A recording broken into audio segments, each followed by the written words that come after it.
that's literally all I want for women, is to fully understand the spectrum of things. Mhm. You can have a free birth and have absolutely nobody touch you if that's what you want, and here's your options. Or you can go in and have a planned C-section and still have an amazing, empowering, autonomous birth situation, and here's your options. And then there's literally everything in between that I just want people to have. That's the root of everything, is I want them to have that confidence and that awareness and that informed consent going into everything. So I yeah, think that's because so important. yes, because it's not as common, right? Mhm. You're in it, and then your doctors are hopefully telling you this is what we're doing, and having that conversation. I think our care in birth needs, our care in everything, but especially in birth, needs to be a conversation. It needs to be a back and forth. Welcome back to another episode of Beyond the Birth Story podcast. If you are joining for the first time today, I'm your host, Alexis C. Girl mom, angel mama to one of the sweetest boys in heaven, birth trauma and uterine rupture survivor, and former NICU mama. Here you will have the opportunity to ask and have your burning questions answered by professionals, feel connected to other women's experiences as we normalize the different aspects of this journey we are on as moms.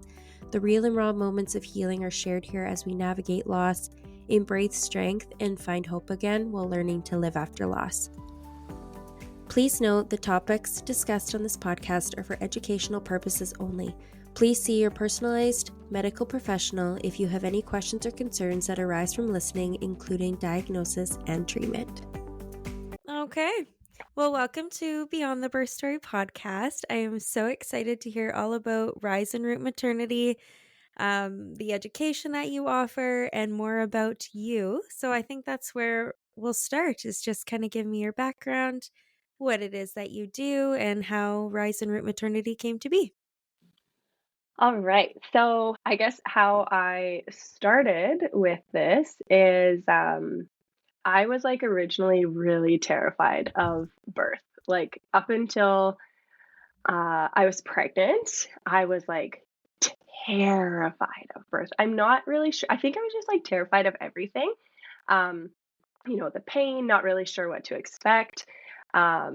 Just kind of all of it. And I had only really ever heard like traumatic or scary or really painful birth experiences. And I had only had like a few um, positive birth stories that I heard throughout my, childhood or adult life. And so when we got pregnant with the twins, I was like, okay, I need to get rid of all of this fear, all of this like crap that's been holding me down or whatever that's making me scared. And I was like, we're going to go full bore into this. And I found Hypno Babies, which is like this really super intense, like it's like a 6 week long thing, 3 hours every Wednesday we did. And it was all over Zoom. It was, yeah, about 3.5 hours every Wednesday. And my husband and I went through it together, and it was so incredibly informative. Like, um, just stuff that was not common knowledge, but really should be because it's our bodies. So I really found a passion in that. And I'm like, wow, I actually like love this. I've always like loved hearing people's birth stories and hearing everything of what they went through and what they experienced. But I never had that full understanding of like what is pregnancy and birth, like at a very deep level. Mm-hmm. Um, and so that like really, I think, ignited this passion in me of this understanding of like, wow, our bodies are incredible and like absolutely amazing, and just how deep that goes. And so after I did the Hypno Babies, I was like so excited for birth. Literally every person that I talked to, they're like, "Are you excited to meet the twins and like see what they're like or whatever?" And I'm like, "Yeah," and I'm like super excited for birth. And they're That's like, amazing because you don't often hear that. No, and that's literally, like, everybody was like, "Can I swear on this podcast? Because that's Mhm. me." Okay, Yes. but we can tone it down. So, everybody would, like, look at me and they're like, "What the fuck is wrong with you? Like, you're having twins and you're excited to, like, physically birth them." And I'm like, "Yes." So, that was, like, one thing that I'm like, "Why aren't other people excited for their birth?" Like, this is such an incredible thing that our bodies are able to do, and why wouldn't people be excited about it? I understood if you had a bad experience or a traumatic experience. Yes, obviously you would go into it with a lot of hesitation, but people that hadn't had any of those experiences had the same reaction as I did of like, oh my god, that's terrifying. I knew I wanted a vaginal birth. I knew that I did not want to have an epidural. I wanted to try without, and I wanted to try a vaginal birth with minimal intervention.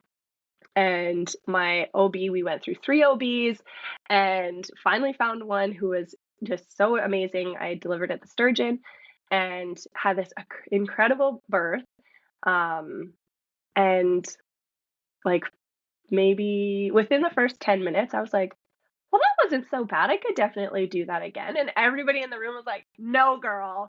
Just, and I'm like, yeah, not tomorrow, but like, it was so much better and so much more empowering than I thought it was going to be. And like, that was not, that was not the experience that I had heard from a lot of other people. So, fast forward to us being in the trenches with our twins, had a postpartum doula, which thank God, with twins, that was like a lifesaver. Um, and it kind of just like dawned on me of like, I would love to do this, but I kind of stifled it. I'm like, no, no, I kind of have my hands full. And then, yeah, I just, after, the boys got a little bit older, I could not stop thinking about how other people deserve to have an autonomous and empowering and positive experience with their birth, and how that's like not the norm because of various different reasons. But I just really wanted to find a way to help other people have that autonomous and empowering and just calm birth experience. So I then love here that. we I think we're are. I'm so, yeah. I think we're so quick to share the scary stories, you know? And even before, like, yeah, when I was pregnant with my first daughter 5 years ago, and you would only be surrounded by the negative stories and people being like, well, hopefully this doesn't happen or that. And you're yeah, like, can I just, maybe it's better to go in a little bit blind. yeah. And two, I was, like, younger, obviously, when I had her, and so maybe I didn't even know where to look for these resources Mm, and stuff, but it didn't feel like a lot of even my friends were having, like, good preparation and courses and support and that kinda thing, and maybe it just was who I'm surrounded by, but nobody was doing the doula thing at that time, is what it felt like to me, and you know, Alberta Health Services and stuff had quick little courses that you could do online, or you could go find courses online.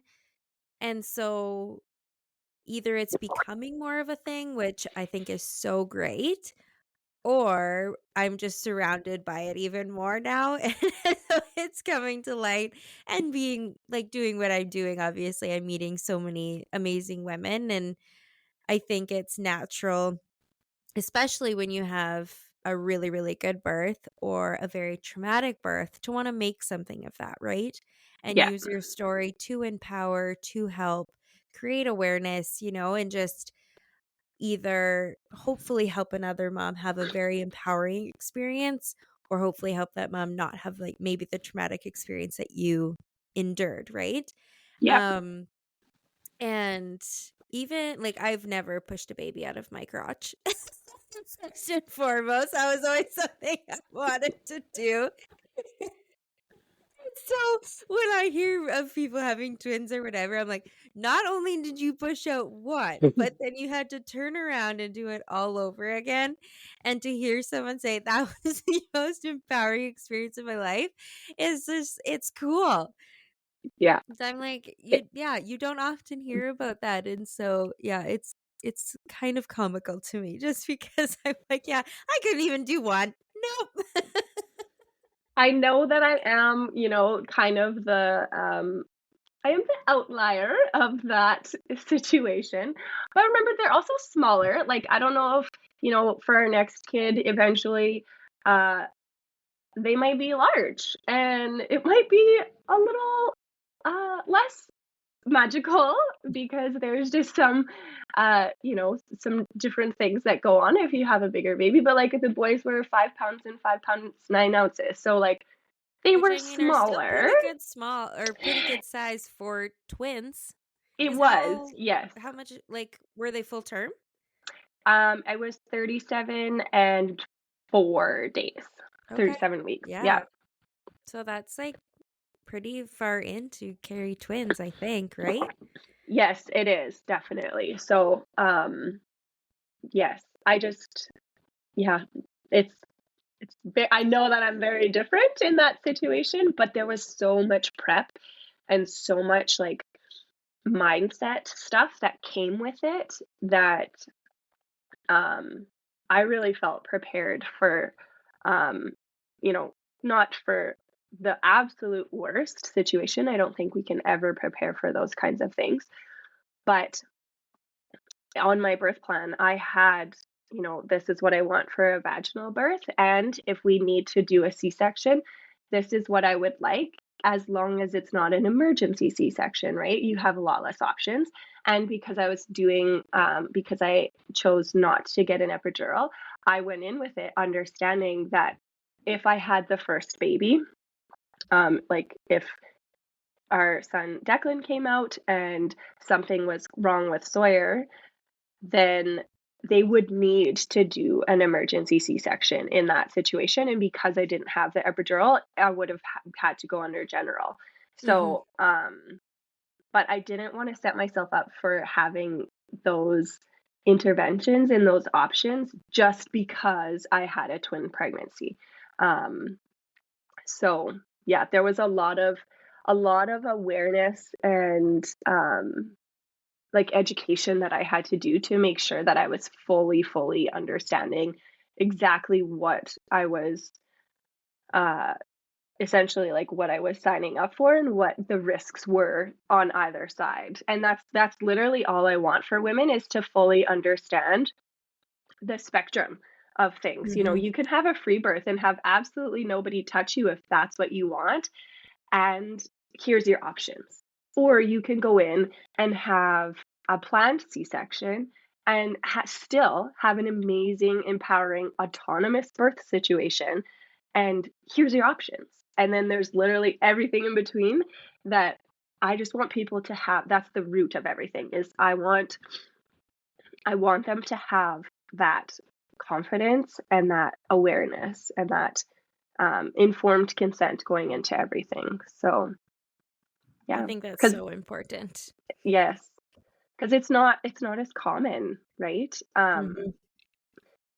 You're in it, and then your doctors are hopefully telling you this is what we're doing, and having that conversation. I think our care in birth needs our care in everything, but especially in birth needs to be a conversation. It needs to be a back and forth, and my OB was incredible with that.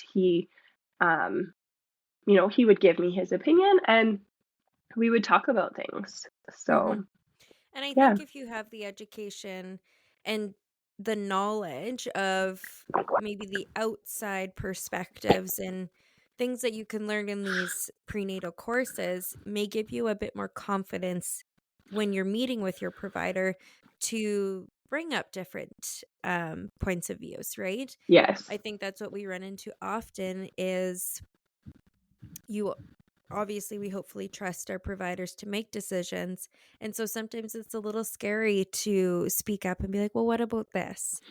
And especially if they turn around and be like, "Well, why do you wanna do that?" And you're like, "Well, I don't know, I just heard about it," you know? Whereas if Yeah. you've had, like, somebody actually sit down and explain it to you, then you can really reflect back and be like, "This is exactly why I want these things."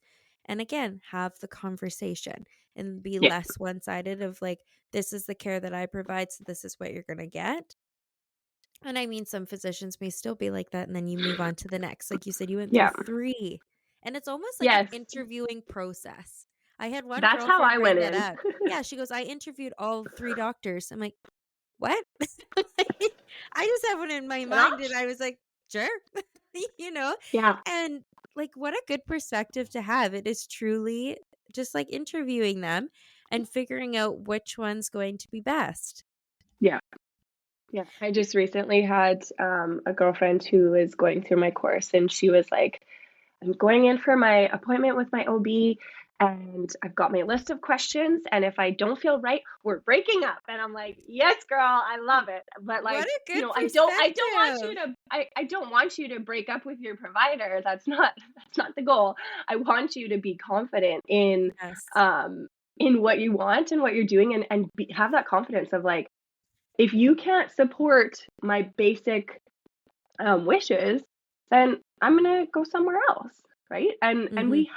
we are in such a privileged position that we have those options. And a lot of people I think don't realize that, oh my God, I don't need to stick with this OB that, doesn't make me feel good or has bad bedside manner or a midwife. I'm not broadcasting just to um OBs. There Yep. could be midwives or doulas that don't uh, match or meet your goals, or kind of just you're not vibing with that person. That's Mhm.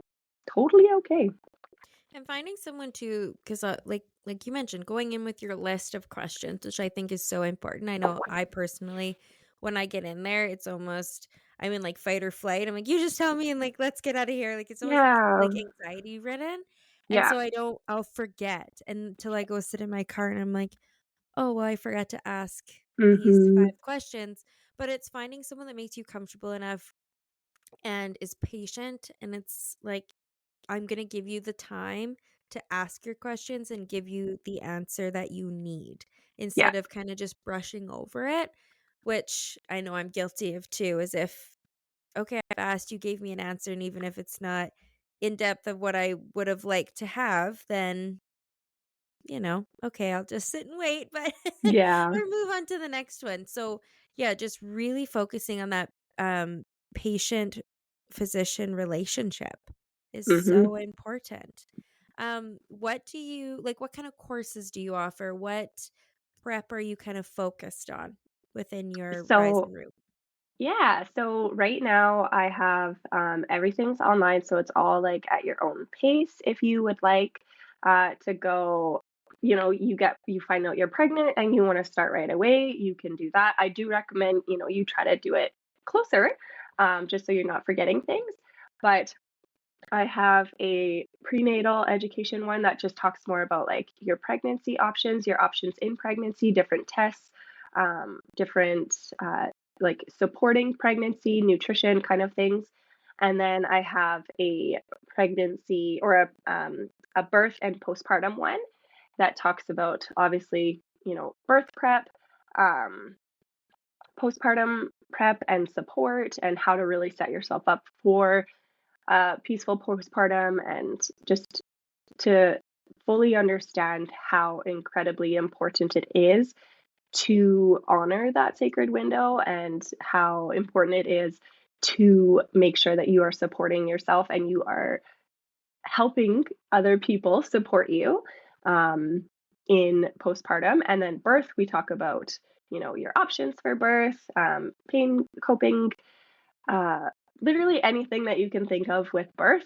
Those are two that's chunked together. And then we have the whole thing, uh, pregnancy, birth, and postpartum.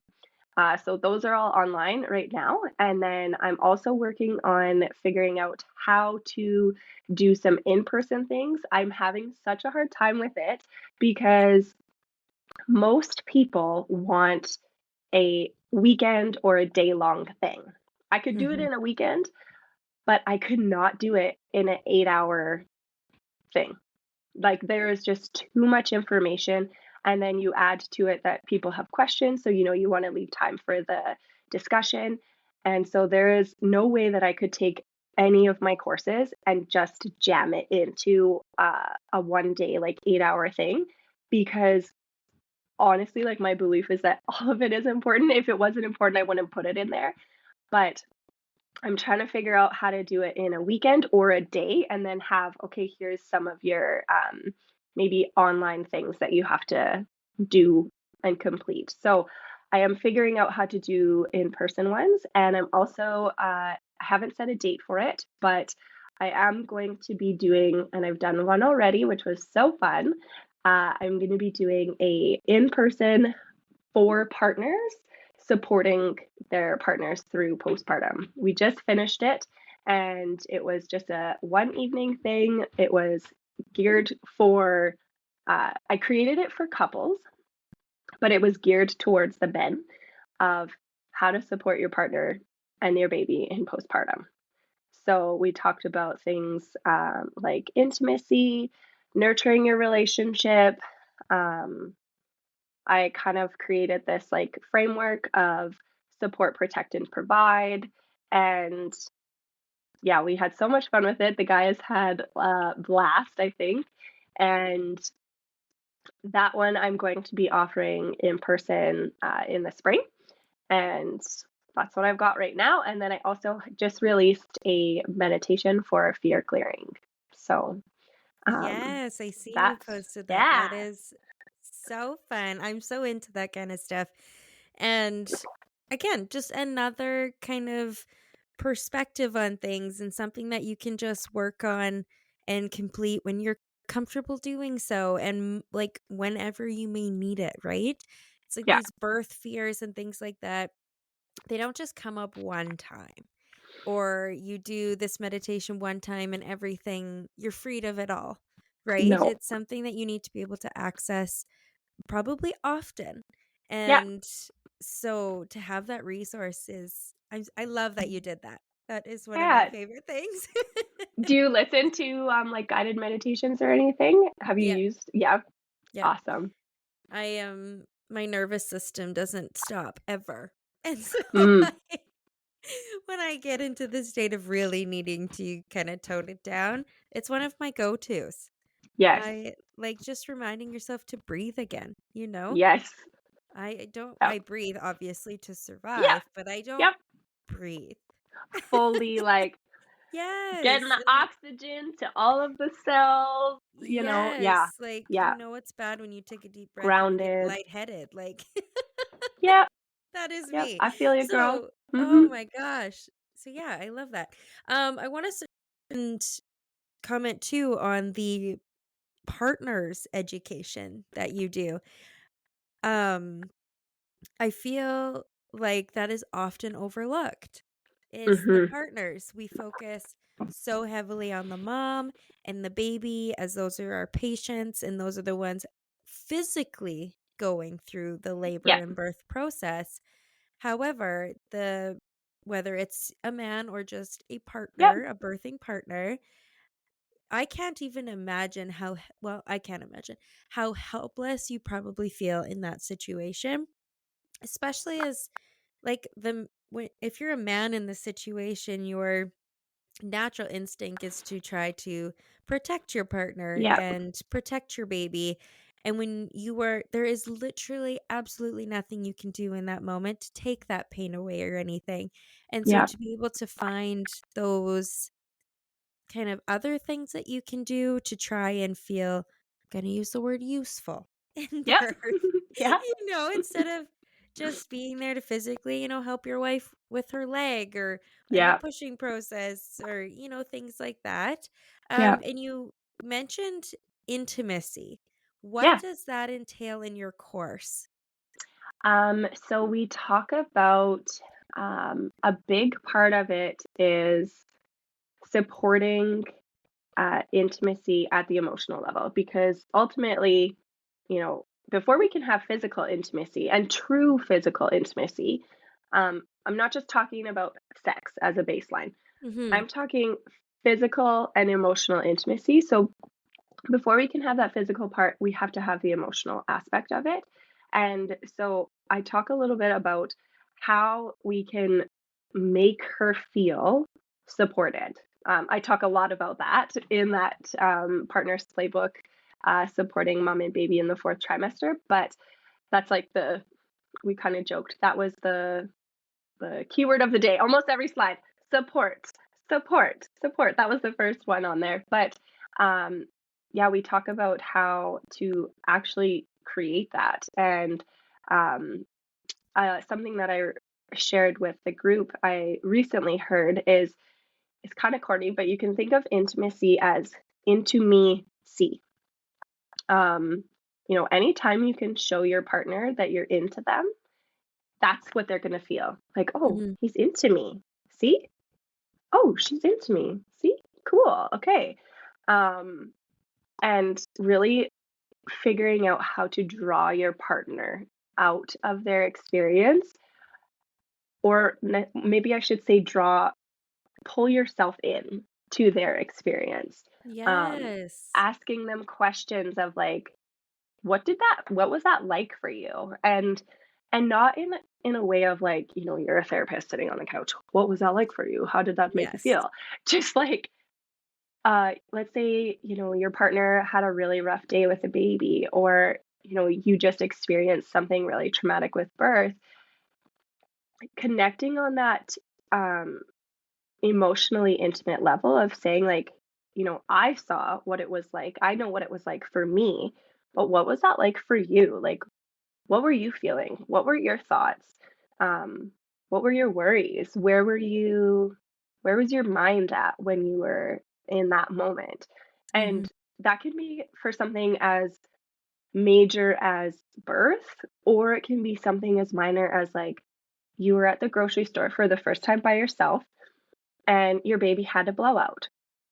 That can be really stress inducing for a new mom who's, like, never dealt with this. Now you have shit all over the car seat, probably all over you, and, like, just that stress of, like, Yep. "Oh my god, what do I do with this? I don't know Been how to, there. like, manage this," right? Yes. Um, and, like, every mom has been there at some point, but when it's the first time that you're going through it, it's something you can laugh about later, but the first time you're going through it, it is, like, so, It could um ruin your day. yes, it absolutely can. So, like, Yep. asking your partner, "What is that like for you?" And then on the flip side, like, as a I like to provide a lot of different, opportunities for connection and for conversation with couples, but on the flip side, asking, the mom asking her partner, like, "What is it like for you not to be able to be at home with us if he's going to work?" How does that feel for you that you have to come home and you only get to see the baby when they're in their witching hour? Do you feel connected to the baby? How are you feeling with our bond? How are you feeling with, all of these other responsibilities? Just having that like open dialogue. I give a lot of like very clear examples, but just kind of I think bringing awareness to like getting curious about what your Mhm. partner's experience is. I think that's the baseline for intimacy. And then if you feel like, "Oh, that partner is, like, really into me," like, they actually wanna understand, like, what's going on in my brain and what's going on in my heart, yeah, you're gonna be a little bit, like, more ready for a spicy time later. Mhm. Wait your time, wait until you feel fully, healed and everything, of course, I would never say, like, throw it all to the wind. There is like some very important healing that needs to happen physically, but just that emotional healing, you're going to help your partner so much if you can um, reach them on that heart level. Especially in the postpartum period too, with like your hormone crash and you're learning this new baby, you're wearing diapers yourself, Yes. you're a new person and you're uncomfy. You're swollen, there's so many new things that you're experiencing, whether it's for the first time or for the subsequent time. Yeah. And I love that you made the point about asking your partner how it feels to leave and go to work and leave us. I personally have never once thought to do that. No? No, my husband is he loves to be busy. Yeah. He has 5 jobs, 4 or 5 jobs now, and go. And so I just assume that that's what he loves. And I've Yeah. never once stopped to think, like, oh, does it make you sad? And the odd time he'll say, like, oh, like, I wish I could be there for this, or admits, well, I don't want to be away from you and the kids. And I just always Mhm. assume because he has so many things going on, it's a choice to do that. I'm like, oh, so you do want to be home for all of these things, where I just assumed that he assumes that I'll be here doing the kids and he's away doing his thing. Yeah. And so for you to bring that up, that's very interesting for me. And I'm going to speak specifically to birth trauma because we went through 2 traumatic births. Mhm. And even the first one being an emergency C-section, and that being something we didn't know that was going to happen. It's like I've checked in on those topics and was like, Yeah. how does that feel for you? And my husband isn't the type of guy to talk about things. And so I think I've too gotten into the habit of, well, he's not going to tell me anyway. It's almost like Mm. he gets annoyed because I ask often, but being the person that's gone through the birth trauma physically Yeah. and the woman in the situation, I want to talk about it. And I want to talk Yeah. about it every day, all day. Yeah, And you need that to process. Yeah. yes. And I'm like, I need to know I'm not alone in this. And you were the Yeah. only other person in the room connected to this baby. Yeah. And, I think the more I ask, the more annoyance there is. And then it's like, well, I'm just not going to talk about it. And so then if I can't talk about that, then I feel like, well, why would I ask about the other stuff? Because you're not going to Mhm. want to tell me anyway. And so, like you said, that open dialogue and having those conversations. And obviously, if you've experienced birth trauma, I think that adds a whole nother realm to the situation Yeah. and sensitivity, Yeah. right? And so it's no longer, oh, we're just going to sit here and talk about this empowering birth and you watched me have this empowering birth. It's like Yeah. you watched me almost die on that table. Yes. And so to Yeah. try and process all of that too. Yeah. And instead of it just coming from the wife, especially if maybe you're a couple that communication isn't a great thing in your relationship or something that you're both really good at Yep. naturally and as a couple, right? To have that outside perspective in person, and even being in a group of men who are about to be dads, and to have that connection with someone else that's going to be in a Yep. similar situation. Like I always talk about connecting with women or connecting with other birth trauma moms in that community aspect. And I personally think you forget that maybe dads need that too. Yeah. They I just have it I in such a do. different way. Yeah. Yeah. Sorry, I kind of went I on a rant, but I No, was I love it. I love it. like, I love it. I can totally relate because, we didn't start there, my husband and I. Um, yes, we had this amazing birth experience, and then we started Harvest 5 days later. So I was like, what the actual fuck do I do with these kids? mm-hmm, Like, um, went to a doctor's appointment when they were 8 days old, drove by myself, met my auntie, and then like I feel like I had this like I set myself up on this like don't do this, ladies listening, people listening. Set myself up to have this like incredible birth and then like totally forgot about postpartum and like what that would look like. And I just like assumed that I would figure it out. Like I almost didn't have a postpartum doula. And now like I think about it and I'm like, oh, that was so silly. Like, why the hell would you think in a million years when both of our families farm? My husband works also a full-time job and we farm like full time. oh my So god, girl. there's like I don't know where the time comes from, but um I completely like missed the whole postpartum aspect because I was so busy planning for um my birth and just putting so much time and energy into that yeah, I completely skipped the whole postpartum period, and when my husband would leave, I would, like, have literal, like, panic attacks because I knew that I was gonna be the only one caring for the babies for most of the day. I had, like, a little bits of family support, but honestly, like, I also sucked at asking for help and didn't know where I could even need help, and um, when I am in the moment of, like, just get shit done, I don't think, "Oh, I have other people that can help support me," and so my husband had to be that person to be like, "Hey, text your friend, text your parents, text someone, text grandma, like, whatever. Text your people to help Mhm. you," and yeah, we didn't start that way of like, "What is this like for you?"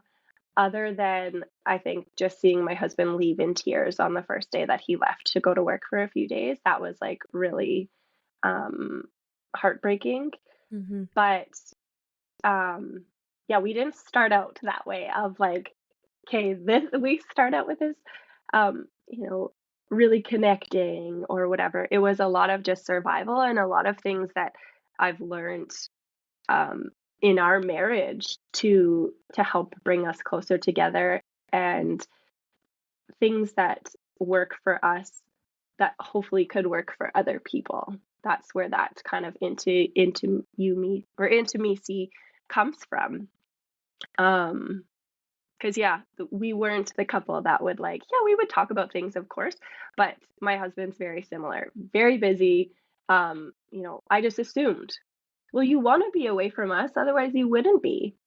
And no, that's not the that's not the true, like, the whole truth of it, I think. Yeah. I think we And forget that too, especially in this day and age, because naturally it's go, go, go.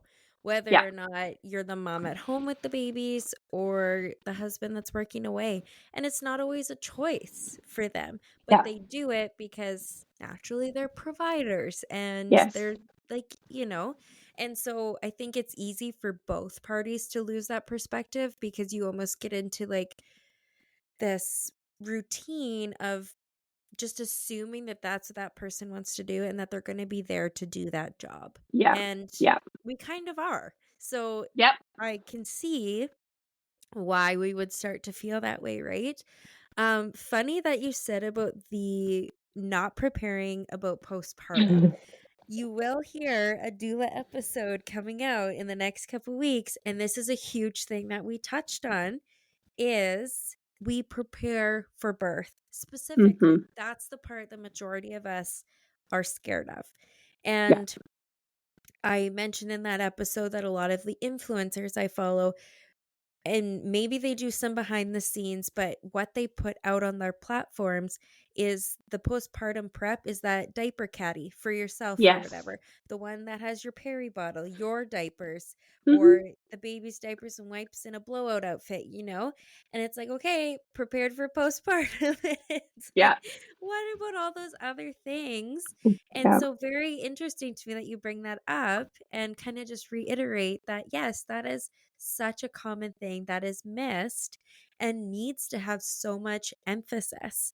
So it's like you are sent home, hopefully 24, 48 hours after you have your yeah, baby, and minimal preparation. It's like, okay, here's your yeah, baby. You're going to go home and you're going to learn when you do all these other million things at the same time. yeah. And you're just sent out into the wild, essentially. It's Absolutely. like, good luck. Yes, like, yes. and in the birth process, you are surrounded by your medical team, Mhm. whether or not you're hands on or hands off birth. Those people are there for you. But Yes, when you go home, you're there for you yeah, and you're there for this baby. And most likely, your partner is away working yeah, while you are at home trying to survive, whether or not it's a first time mom or you have other beautiful babies running yeah, around you, which yeah. again makes like adds so That's much more another to the challenge. situation. Yeah. Totally. And so we do need to really start having the postpartum conversations. Mhm. And to have someone there willing to share their experience or take time to create little courses, create safe spaces for these connections to be made. I love you for that, for taking the time to do that. And you mentioned you sat for so long being like, I don't know. Yeah. And it takes a special person to be that person and Yeah. to create that space. And I went through it with this podcast too. I was like, "Oh my god, I don't know. I don't Mhm. know." And I would put my heart and soul into it, and then I like put a hard stop to the whole thing. And then I Yes. plunged forward and I put a hard stop. And eventually I just like jumped and here we are. Yep. And I think Yep. that's similar to what you did too, right? And all of a Yep. sudden you have this beautiful thing that you're offering people, Yep. not only for them, but I think for me specifically, this helps me so much Oh, and lovely. gives you like a purpose, right? Yeah. And I hope that you know that you're that purpose for so many women and their partners in just offering this education. And I can tell just from speaking with you that it's a passion of yours and it brings you life. Like the way you talk about it, you just get so Yeah. excited. And you need that kind of person. I'm I always say in charge of these spaces. But essentially what I mean by that is we're the ones creating the platform and the Yes. information, Yeah. but really, it's the people that are coming to those courses or that are listening or coming on the podcast that are in charge of these spaces Yes. because they're calling the shots and they're asking you, this is what I need. And then Yeah. we have the opportunity to bring that to them. And that is Yeah. a beautiful, beautiful thing. Yes. I you said it perfectly. I can't even I'm not even gonna extend on that because I think you just hit it right on the head. I love it. Yes. Oh, thank you. And like I like to mirror that also back to you 100%. Yes. Cause and we need, we need that um community. We need that support and we need to I think we need to like understand that there's all of these resources available to us as well. Hmm. But it can be also really overwhelming because there is so many different things. There are so many different um, avenues that you can take, or um, you do a quick Google search on anything regarding birth, pregnancy, or motherhood, and you find like hundreds, if not thousands, of different directions you can take, and it can be really overwhelming. So, like, I think having a place where, you have connected, obviously, your listeners are connecting to you and you're building that relationship with them. And so, having that place to be able to guide them to, Hmm. hey, here's this resource, and this resource, they're going to take what they need. And that, in and of itself, is just incredible that you're offering that as well. So, Yeah, definitely. And then when you circle back to asking for help and asking your people for help, I think it's a hard thing to do too, because for so long, I think women were just expected to do the postpartum thing. It was an yeah, expectation that you just did it. Everybody did it. You chose to have the baby, so you're going to do it. Right. yeah, And so it can be a very scary and vulnerable thing to ask for help. And two, like my best friends also are having babies in the same period. And so my go-to people are going through something so similar to me. And so to add that on top of their plate, we all have our own shit going on. And yeah, so yeah, to kind of take that step to send the text or send the or make the phone call to be like, "Hey, could you come help me with the kids?" Or yeah, would you mind grabbing this maybe on your way home for me and dropping it off? Those can be very scary things to do. yeah, And we are not only, I think we expect ourselves just to do the things, yeah.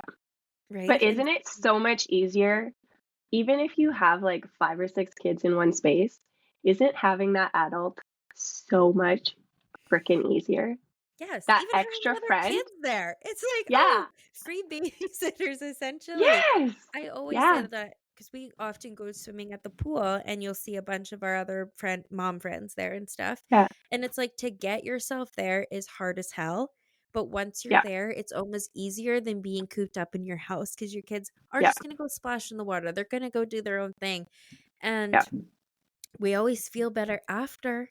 But to get Yes. yourself to those situations or to those places, that's the hardest part.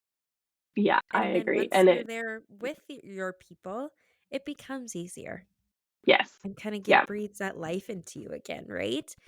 Yeah. What made you decide to do the meditation recording? Are you someone who gravitates naturally to that for yourself in your personal life? Or what kind of made you take the leap in recording that? Um, so I have used guided meditations for sleep for like as long as I could remember. Um, so long ago that people, when I would say a guided meditation for sleep, they're like, "What is that?" Um, so I've used guided meditations specifically for sleep for a really long time. Started in the last few years using them more frequently, just as a mindfulness practice, whether I used it in my classroom as a teacher or just for my own self, um, as like a grounding practice. And then this summer, this is I will let you guys in on a secret. I didn't just record this. I just released it this weekend. But this summer, I've been You're holding holding on out to this. on us. I know. I'm sorry. This summer, I was chatting with a mom who was expecting, who was terrified. She had a really traumatic first birth experience with her son. Um, and, there had been some time between that. And I'm like, okay, you're literally due in like 2 weeks. She's not going to take my course. She's not like, it's not that it was too late, but she was going in, um, and yes, she had a scheduled C-section, but was terrified for it. So I'm like, okay, it's never too late to learn anything. Mhm, However, knowing her situation, it was too late for her to like really integrate a lot of that mindset work and a lot of that like learning. She wasn't going to get through a 12-hour course in the next 2 weeks before her birth.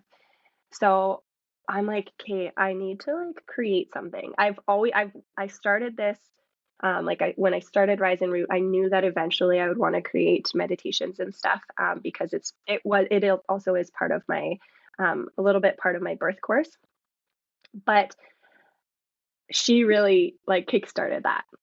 Like she was terrified of birth, and you could just feel it in her energy. You could tell in her body, you could tell in her voice that she was so afraid. And I'm like, what can I do to help this woman? Because this is not fair that this is like that this cycle is perpetuating. mhm. And so I'm like, okay, I'm gonna make something for you. I want you to be my guinea pig. And I'm gonna record a meditation for you for fear clearing. And you tell me how it goes. You use it as much as you can in the next little while and tell me how it goes.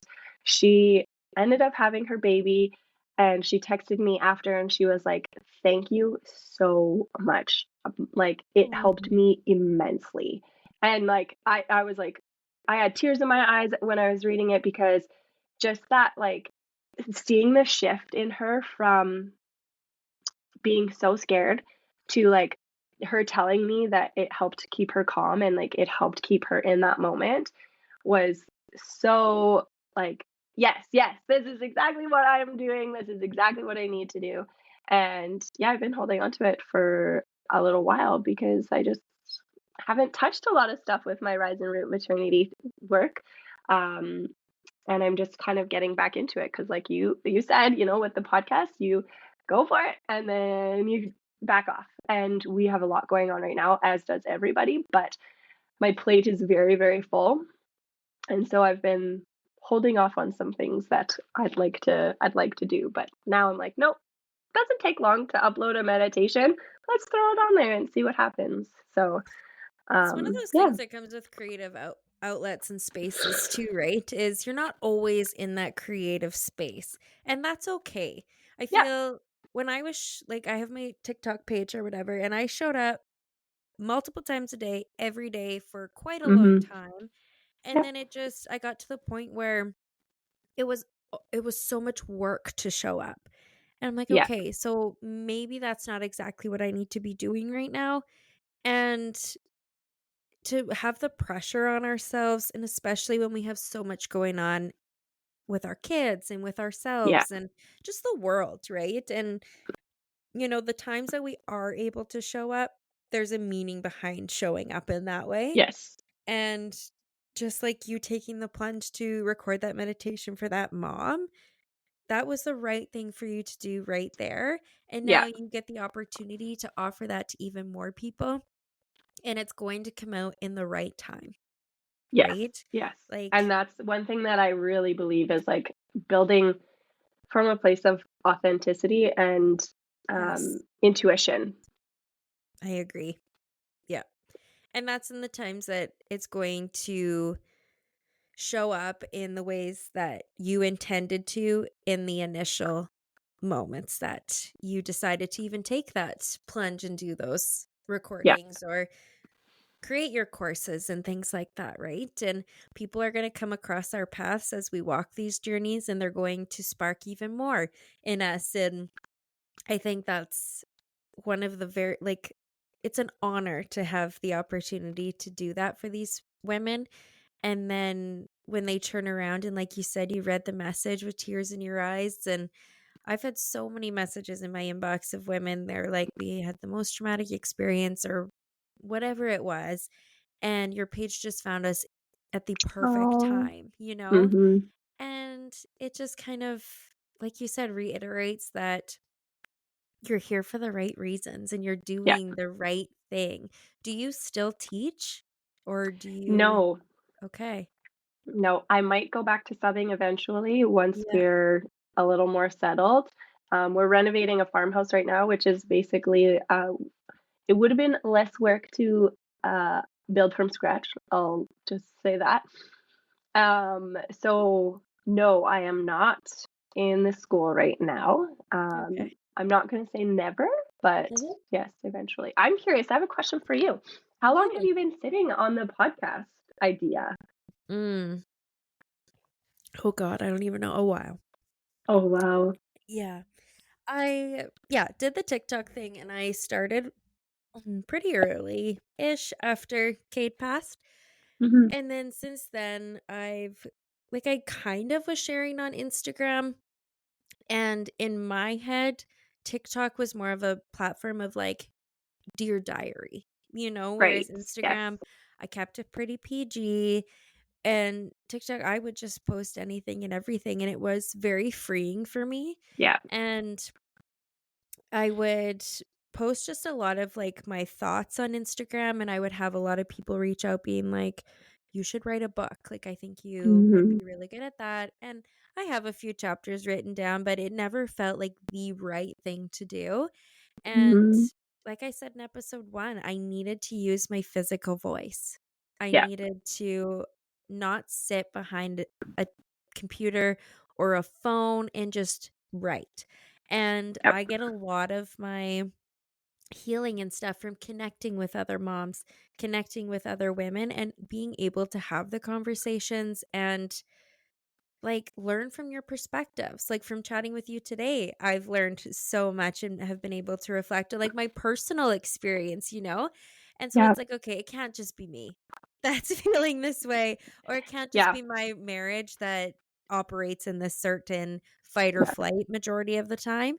And again, we're here to normalize, we're here to have those conversations to remove some of that isolation.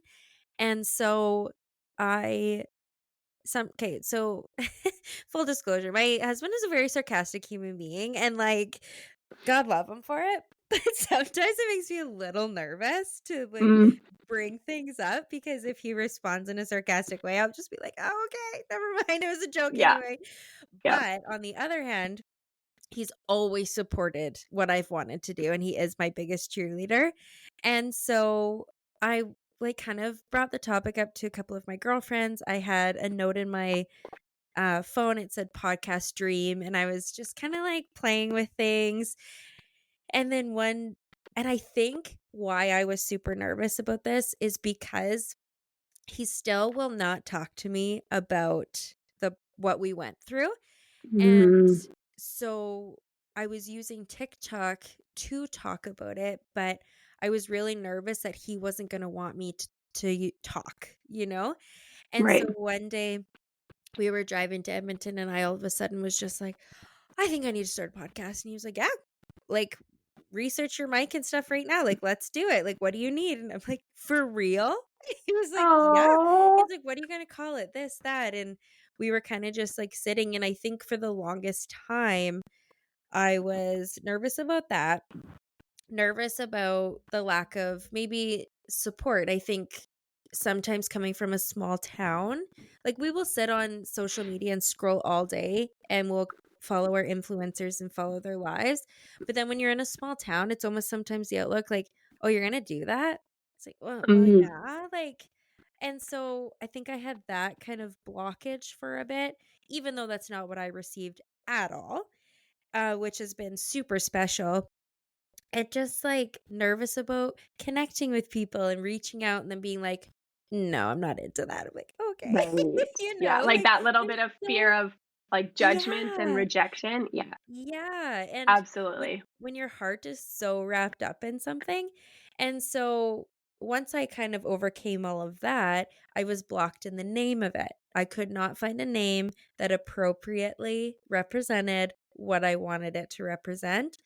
And Yep. one day I was just sitting in my rocking chair feeding Case and I blurted out Beyond the Birth Story. And he was like, "What are Huh. you talking about?" I was like, "The podcast name." He was like, "Oh shit. Yeah, that's actually good." And so from there, it just kind of came to be, but it was probably a good maybe 6 months that I sat on it, and then once I got rocking and rolling, I have not slowed down, which has been fun, but also when you're still very much in the new baby stages again, it can Yeah, be I a was gonna lot. ask. Yep. Yeah, but also I think for me specifically, a lot of the times what I craved in postpartum was adult conversation. And being Mm, on maternity leave right now, I mean, I have wonderful conversations with my 5-year-old. She brings wonderful perspective, but not what connecting with another woman and mom yep, brings. And yep. so it's almost like majority of the time, like my studio's in my house, I'll be upstairs, or my kids will be upstairs, sorry, and just coming down to have a conversation for an hour or two, and I go up and it's like, "Oh, I'm a new person. I can have a new like, Yes, let's restart," you know? yes. And so even for myself, being able to offer myself the adult conversation and relation. Like, "Okay, I'm not the only one feeling like this. Let's go upstairs and I have a new outlook on today." Yep, You know? yep. And so I think that's really important too and special for me. So, yeah, to answer your initial question, I love to go on my rants but um it's been a while. Yeah. Which, I think the things that are, so important to you, they do take time to evolve Mhm. and there's nothing wrong with that. It all comes out to be when it's supposed to be, but yeah, I love, love, love that you are putting your heart and soul into the education and the preparation for people. And I mean, I haven't done one of your courses personally. Obviously, I'm not expecting right now. However, rewind it back to quite a few months. I would have loved to, especially being a mom. And you mentioned your C-section mom being terrified because of her traumatic birth. I was Mhm. petrified to deliver Yeah. again. And, I'll share that eventually.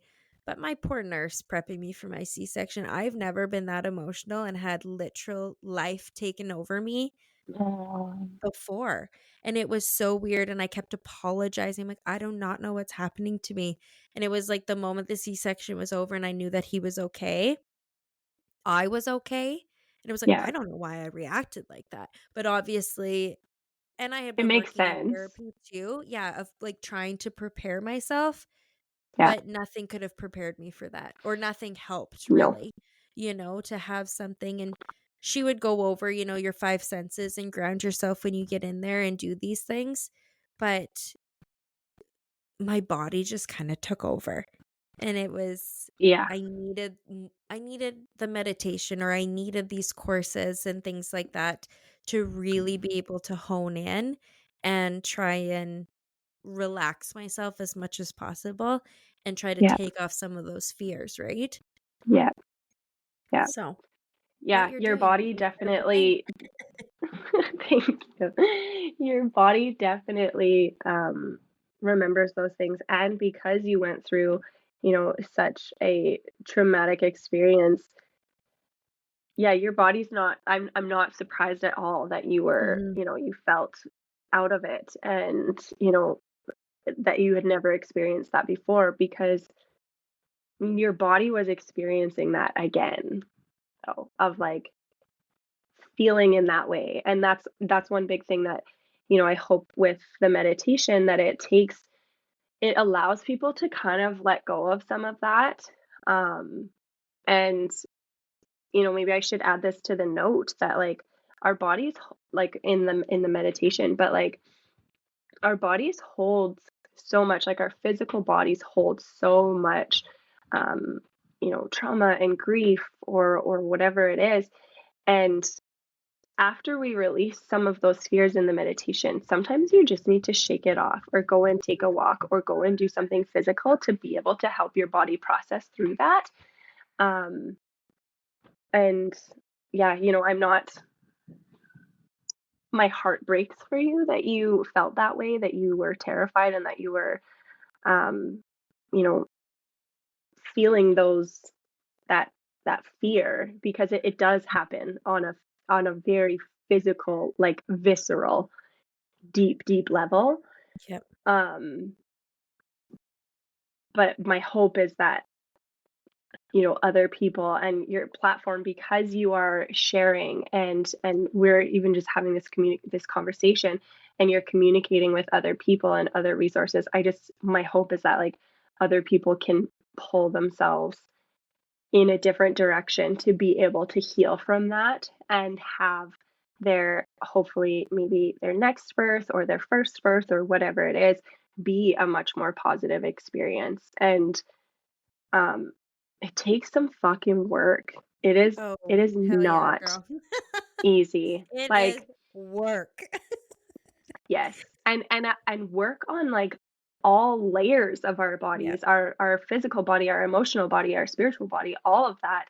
And being able to integrate that into you know, for yourself or for anyone else Mhm. into possibly your next birth experience is it doesn't come easy and it's not just going to come to you of like oh that was that time, it's fine, this is a new time, right? It weighs on our heart and it weighs on our bodies. So I don't I I hope that other people can find comfort in those other things and these different resources. And maybe you're not vibing with me and that's okay, but there are other people and Yep. there are other resources and other avenues that you can take, that other people can take to um, help themselves. We don't have to feel stuck in the shit. That's one big thing that I've learned in motherhood. We don't need to stay stuck in the shit. Mhm. 100%. So if people want to find you and work with you or take your courses, where Yeah. do they do that? I am mostly on Instagram. If you have Facebook, you can follow me there and like some of my stuff gets posted, but I don't spend a lot of time on Facebook. Mostly Instagram, that is the probably the best way to reach me. Send me a message. You can check out my website. I am pretty good about updating different things on there if I'm offering different courses and stuff. And I always have something on there of like if I'm going to be offering something new, like these next courses, I have to still update it. But the in-person partner courses, I always have something on there of like just sign up for the newsletter. I don't have a newsletter, but like just sign up for the notification so that you can be notified the next time I have the workshop or the in-person course or whatever it is. I always have something like that, that if someone is interested in something specific that I don't have a date, then at least they get their information sent to them once I get my dates together. I love that. Well, thank you so much for taking the time to chat with me today. I had a blast with you.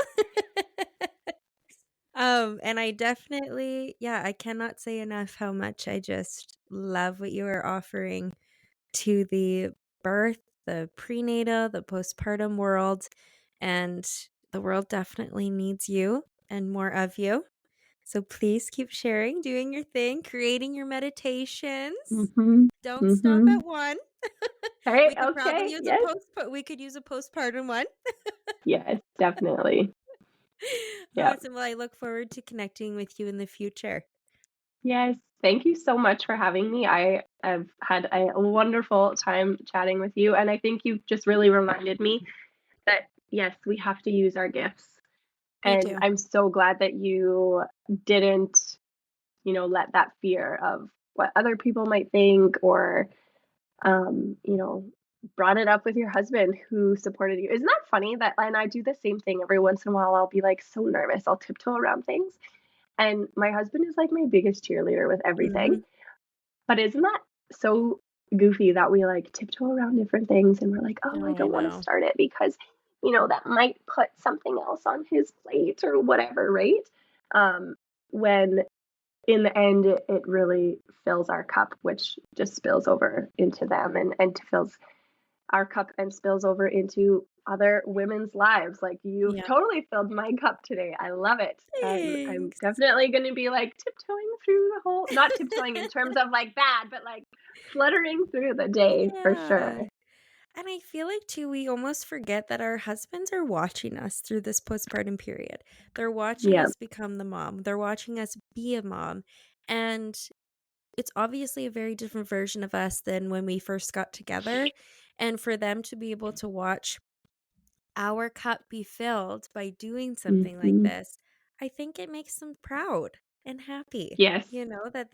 That we have something outside of just being that parent, just like they have something of being outside. And so I think to remember that too is extremely important and easily lost. And Yes. take the time to tell your partner you're proud of them and that they're Yeah. doing a good job. And, I think that speaks volumes and I love hearing it. And I know I probably don't say it enough to him. And so just always coming back to that communication aspect and remembering that it takes fucking work. And we are the Hmm. only person that can put in that work, right? And make the Yep. choice to do that. So Yes. yeah, I know I'm gonna take that with me. I'm gonna go text him right now. I'm so proud of you. Yeah. I'm definitely going to do the Right? same when we get off Especially this working call. at Yeah. -35 outside. I love you and I'm proud of you. Yeah. Yes. Thank you for doing what you're doing. Bringing home the Right? bread to mama. Yeah, seriously. So that I can continue doing this. Yes. Yeah. No, I love it.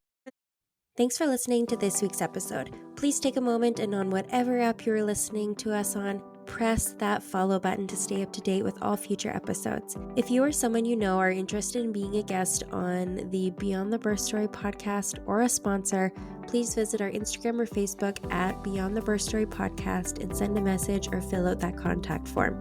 I would love to connect with you. As always, remember to be gentle, kind, and hold space for yourself when you need it.